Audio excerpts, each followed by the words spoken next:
Alrighty, welcome to the broadcast of Unleash Independence. Today we have a special guest. We have Kristina. She is actually, I saw a little meme that was created on Facebook talking about how she had a tumor, or she has a tumor, and it's been shrinking over time using what it said was hemp oil. And then I clicked on the video and saw what she had to say, and it's really fascinating. So Kristina, thanks for coming on. Of course. Thank you for having me on. Yeah, for sure. So tell them a little bit about your process of, like, you're telling me a little about before we started this was about how you came to understand that you had a tumor, and kind of what the doctors kind of talked to you about. Yeah, I was just getting a pedicure and I blacked out and went to the emergency room, and eventually they gave me a CT scan after a bunch of other scans, and they were like, "Oh, you have a really big brain tumor." And I'm just like, "What?" And I cried and was really upset and I was scared, and they were like, "Well, we have to cut you open right now and take your tumor out as soon as we can." And so I had my brain surgery 5 days after I was diagnosed. So it was like a blink of an eye. And then after that, they were like, "Oh, it's inoperable, so there's nothing we can do for you." And they said radiation might buy me more time, it might not, but either way, I wouldn't see my 30th birthday. So that was the prognosis for me. Oh, wow. And so how old are you now? So when they told you that, how old were you at that time? I was 24 and I am 24 now.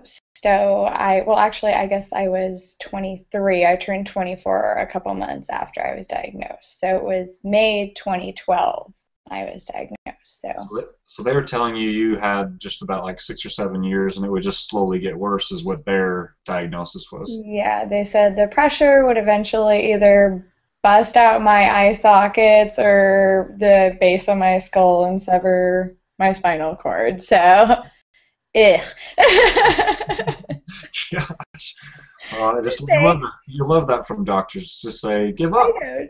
Just straight up, like, this is what's going to happen. No sugarcoating. You're like, oh, that's horrible. I actually have died before. About 5 years ago, my appendix ruptured and shut down my kidneys, intestines, stomach, collapsed both my lungs, and sepsis of the blood. And I were like, you're going to die. And I was just like, no, that's your opinion. And it was like a long, hard fight. I was in the hospital for a month and a half, had to learn to breathe again and everything, but I did it. And that's kind of the attitude I took this time, was like, no, you guys have been wrong before and you're wrong now.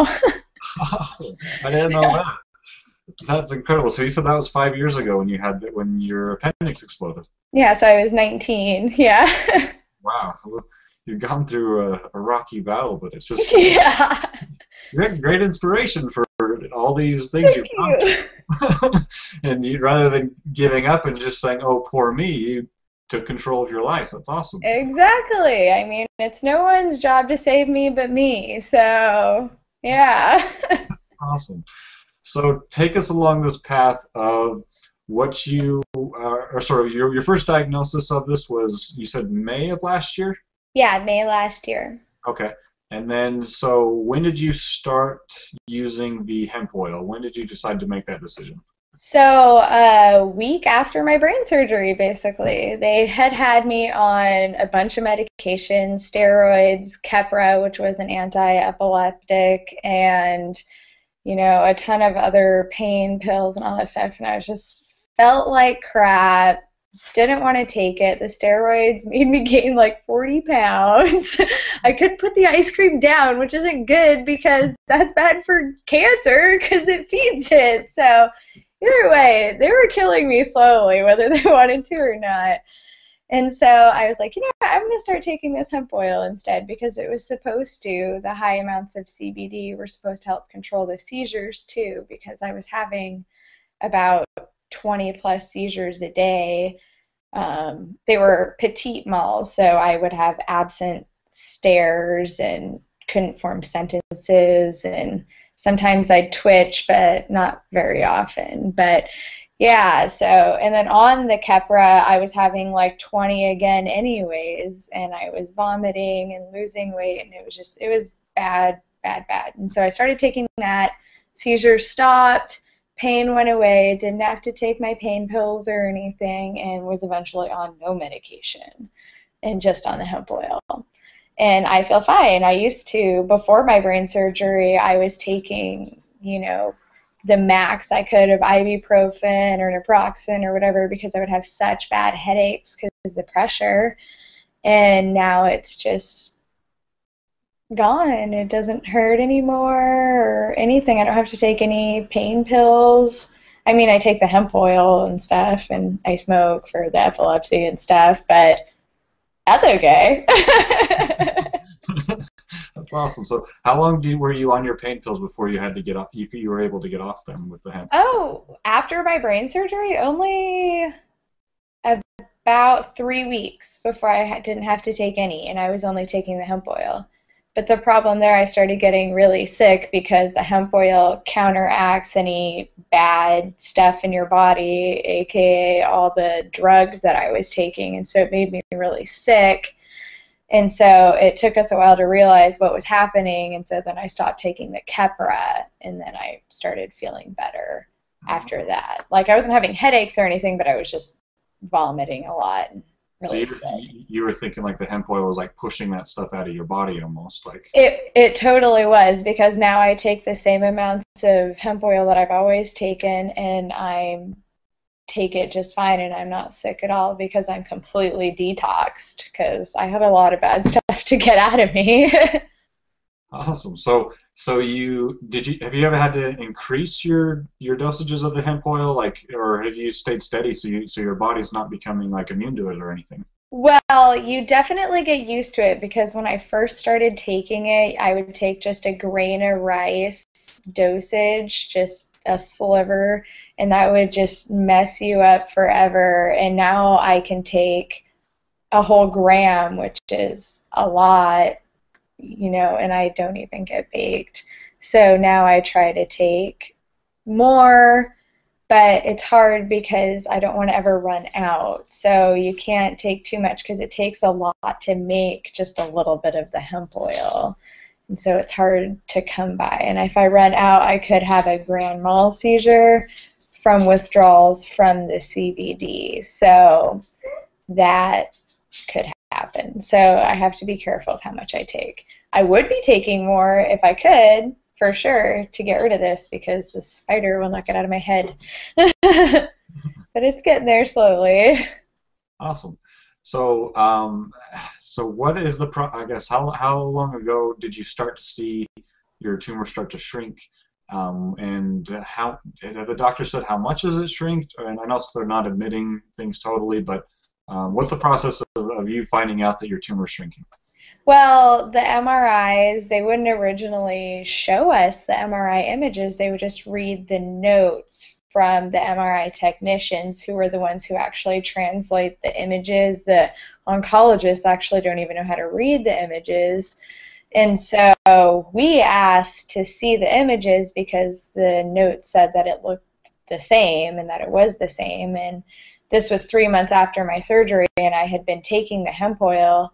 The dosage was you were supposed to take 60 grams in a 90-day period, was supposed to get rid of any cancer you have. But I have a really stubborn type of tumor that is really aggressive. So I wasn't surprised that it would take more. But anyway, so I wanted to see the images because I didn't want to believe that it was still the same. And then she pulled up the images, and it was very different. And she was just like, wow, why did they say that that looks the same? And then we were like, I don't know, why would they say that? And then she looked at me and asked, what was I doing to treat myself? And I said, the hemp oil. And she was just like, weed is bad, you can't do that, you should do radiation. And I was just like, no, I'm not going to do radiation. This is working, why would I do that? And then, anyways, I snapped some pictures of the images before she pulled them down. So that was how I got pictures of them at all. And yeah, so that's how I get the MRI images. I have her pull them up, snap a picture so we can see it because she's as baffled as we are, but she doesn't understand why they say it's the same. And then in my most recent MRI, which was in December, they said that the middle of the tumor is dying, but they said that's a characteristic of a tumor that is really aggressive and growing really big, but mine hasn't changed in size, but now the middle is dying and they don't know why, but I know why, so. So cool. Sorry, I feel like it's a long story. No, it's good information. I'm loving what we're hearing and learning and stuff. So, also, so you take it orally, just in your mouth? Yeah, I put it underneath my tongue to absorb into my bloodstream as quick as possible. So that is definitely, I used to just swallow it, but I didn't feel like it was getting to where it needed to, per se, if I just swallowed it. So I wanted it to kind of soak in a little, even though it tastes heinous. It's like licking the inside of a bong, but I mean, if it's saving your life, then it's saving your life. Well, that's good to know. It's horrible, but it's okay. It's dirty. Yeah. Well, if it's working, it's working. Medicine sometimes doesn't taste the best. Exactly. So, if someone's out there and they're going, okay, like the other day I was telling somebody I drink alkaline water and I'm telling them how good it's making me feel, and then they just like, well, I'm sure it's just placebo effect. What would you say to people who might be saying, well, that might be just placebo? So you shouldn't be recommending anybody look at this. Are you talking about like the Kangen water stuff? Yeah, that stuff. Yeah. That stuff's awesome. If people Yeah. think placebo, they're ridiculous. That's just miracle water. But yeah, if they were saying that, I guess I would say if it's making my tumor smaller, then I have the power in my brain to do that, then right on. Placebo effect is still a cure, right? Exactly. I do believe that your words are very powerful, and that's why I believe that it's very important to stay positive. And that's why I try to not say that I have cancer, that I have a brain tumor, or anything like that. It's because I believe that your mind is a powerful thing, and you can manifest whatever you want. And if it's a brain tumor, that's what happens. Well, I yeah, remember for the longest time I was like, God, it's probably just a brain tumor whenever I'd mess up. And then guess what? I have a freaking brain tumor. you think you've won the award for the happiest person with the brain tumor. I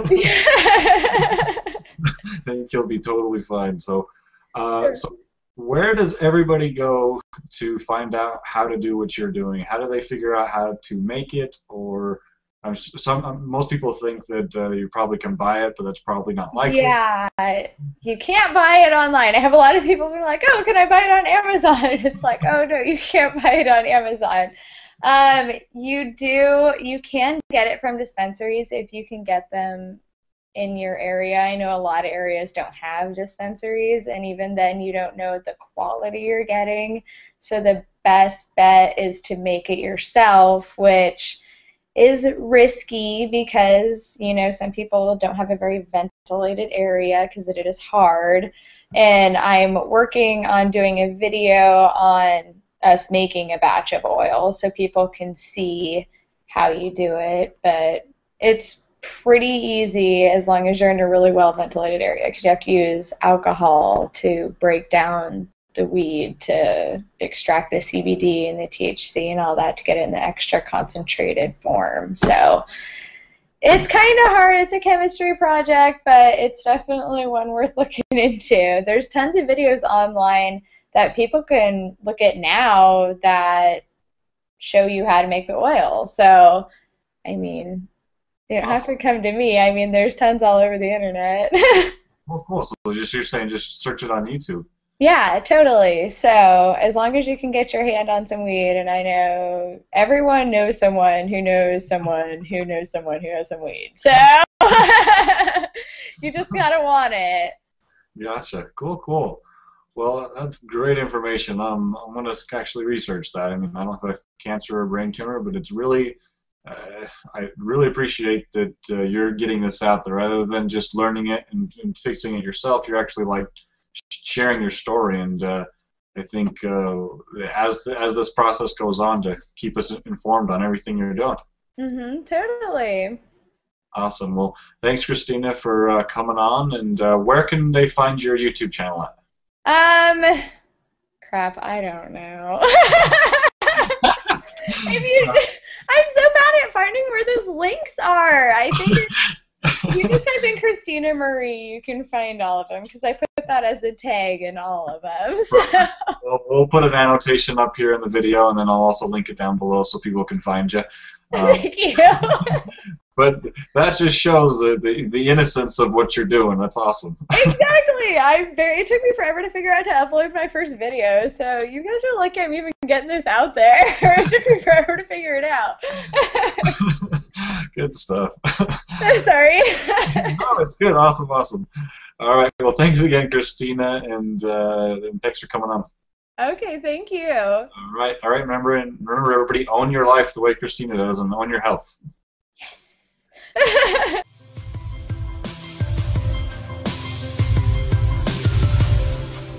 UnleashIndependence.com